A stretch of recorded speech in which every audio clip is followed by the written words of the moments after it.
Esther chapter 8. On that same day, the king Xerxes gave the property of Haman, the enemy of the Jews, to Queen Esther.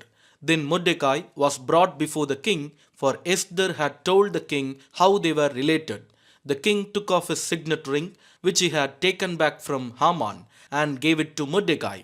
And Esther appointed Mordecai to be in charge of Haman's property. Then Esther went again before the king, falling down at his feet and begging him with tears to stop the evil plot devised by Haman the Agagite against the Jews.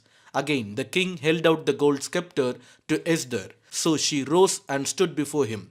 Esther said, "If it please the king, and if I have found favor with him, and if he thinks it is right, and if I am pleasing to him, let there be a decree that reverses the orders of Haman, son of Hammedatha the Agagite, who ordered that Jews throughout all the king's provinces should be destroyed. For how can I endure to see my people and my family slaughtered and destroyed?"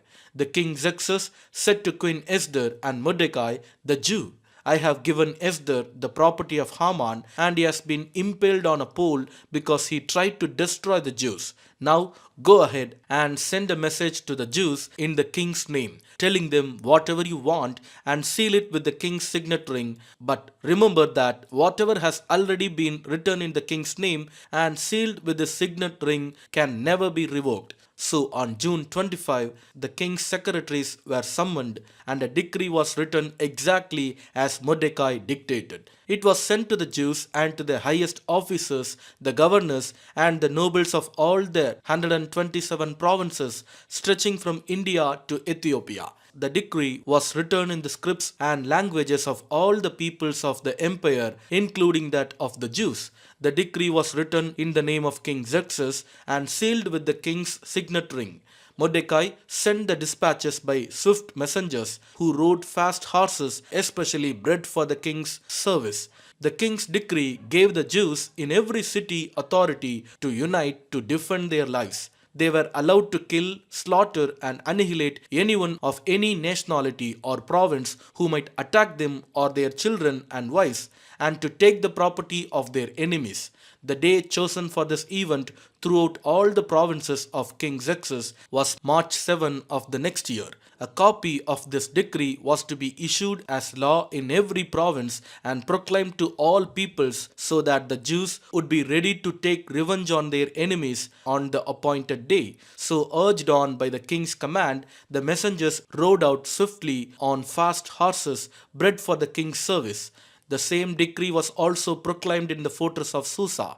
Then Mordecai left the king's presence, wearing the royal robe of blue and white, the great crown of gold, and an outer cloak of fine linen and purple. And the people of Susa celebrated the new decree. The Jews were filled with joy and gladness and were honored everywhere. In every province and city, wherever the king's decree arrived, the Jews rejoiced and had a great celebration and declared a public festival and holiday. And many of the people of the land became Jews themselves, for they feared what the Jews might do to them. Esther chapter 9. So on March 7, the two decrees of the king were put into effect. On that day, the enemies of the Jews had hoped to overpower them, but quite the opposite happened. It was the Jews who overpowered their enemies. The Jews gathered in their cities throughout all the king's provinces to attack anyone who tried to harm them. But no one could make a stand against them, for everyone was afraid of them. And all the nobles of the provinces, the highest officers, the governors, and the royal officials helped the Jews for fear of Mordecai. For Mordecai had been promoted in the king's palace, and his fame spread throughout all the provinces as he became more and more powerful. So the Jews went ahead on the appointed day and struck down their enemies with the sword. They killed and annihilated their enemies and did as they pleased with those who hated them. In the fortress of Susa itself, the Jews killed 500 men. They also killed Pashandatha, Dalphon, Aspatha, Poratha, Adalia, Aridatha, Parmashta, Arisai, Aridai, and Vaizatha, the 10 sons of Haman, son of Hammedatha, the enemy of the Jews. but they did not take any plunder. That very day, when the king was informed of the number of people killed in the fortress of Susa, he called for Queen Esther. He said, "The Jews have killed 500 men in the fortress of Susa alone, as well as Haman's 10 sons. If they have done that here, what was happened in the rest of the provinces? But now, what more do you want? It will be granted to you. Tell me, and I will do it." Esther responded, "If it please the king, give the Jews in Susa permission to do again tomorrow as they have done today, and let the bodies of Haman's 10 sons be impaled on a pole." So the king agreed, and the decree was announced in Susa, and they impaled the bodies of Haman's 10 sons. Then the Jews at Susa gathered together on March 8 and killed 300 more men, and again they took no plunder. Meanwhile, the other Jews throughout the king's provinces had gathered together to defend their lives. They gained relief from all their enemies, killing 75,000 of those who hated them. But they did not take any plunder. This was done throughout the provinces. On March 7 and on March 8, they rested, celebrating their victory with a day of feasting and gladness. The Jews at Susa killed their enemies on March 7 and again on March 8, then rested on March 9, making that their day of feasting and gladness. So to this day, rural Jews living in remote villages celebrate an annual festival and holiday on the appointed day in late winter, when they rejoice and send gifts of food to each other. Mordecai recorded these events and sent letters to the Jews near and far throughout all the provinces of King Xerxes, calling on them to celebrate an annual festival on these 2 days. He told them to celebrate these days with feasting and gladness, and by giving gifts of food to each other and presents to the poor. This would commemorate a time when the Jews gained relief from their enemies, when their sorrow was turned into gladness and their mourning into joy. So the Jews accepted Mordecai's proposal and adopted this annual custom. Haman, son of Hammedatha, the Agagite, the enemy of the Jews, had plotted to crush and destroy them on the date determined by casting lots. The lots were called Purim. But when Esther came before the king, he issued a decree causing Haman's evil plot to backfire, and Haman and his sons were impaled on a sharpened pole. That is why this celebration is called Purim, because it is the ancient word for casting lots. So, because of Mordecai's letter and because of what they had experienced, the Jews throughout the realm agreed to inaugurate this tradition and to pass it on to their descendants and to all who became Jews. They declared they would never fail to celebrate these 2 prescribed days at the appointed time each year. These days would be remembered and kept from generation to generation and celebrated by every family throughout the provinces and cities of the empire. This festival of Purim would never cease to be celebrated among the Jews, nor would the memory of what happened ever die out among their descendants.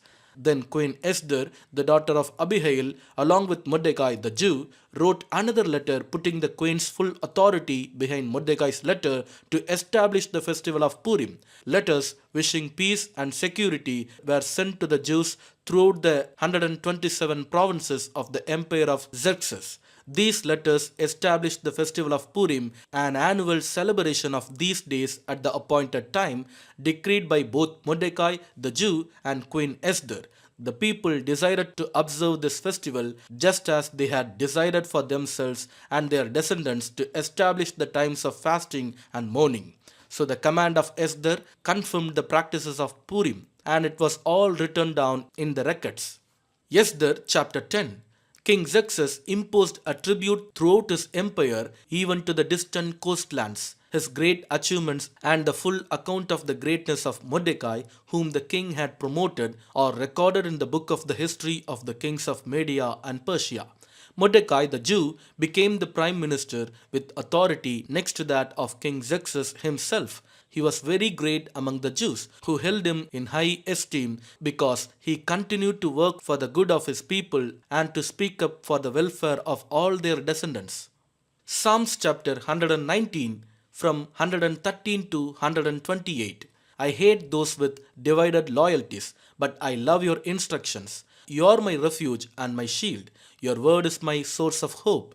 Get out of my life, you evil minded people, for I intend to obey the commands of my God. Lord, sustain me as you promised, that I may live.